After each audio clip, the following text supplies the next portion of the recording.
Par ailleurs, dites-vous, le système hospitalier français a tenu en faisant preuve d'adaptabilité, mais, et c'est là qu'on se projette un peu, mais l'effort considérable d'adaptation et de mobilisation fourni par les professionnels de santé n'est pas forcément aisément renouvelable dans les mois à venir. Ça, c'est la partie un peu inquiétante. Oui, bien entendu, le système a extrêmement bien tenu. Il n'y a pas eu de perte de chance en France, alors qu'il y en a eu dans d'autres pays.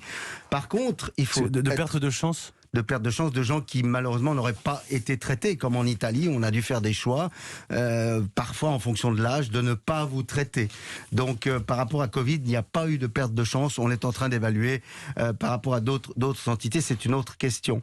Par contre, notre rapport dit bien que, et ça n'est pas une surprise finalement, attention, on ne peut pas renouveler cet effort de solidarité fantastique qui a eu lieu dans les hôpitaux de manière systématique et durable. Et c'est ça une des questions qui mérite une grande attention, en effet. La question des moyens de l'hôpital et puis de l'énergie des personnels aussi. On sait que voilà, en ce moment, c'est ce qu'on va surveiller au plus près. Je reprends aussi une citation d'un de vos collègues de cette mission qui est la vôtre, Pierre Parnex, médecin. Ce qui manque le plus, ce sont des analyses plus fines des clusters. Qu'est-ce que ça veut dire ? On parle sans arrêt de clusters, testés, tracés, isolés. Toute cette logique-là, c'est raté en France ? C'est pas raté, mais c'est insuffisant au jour d'aujourd'hui.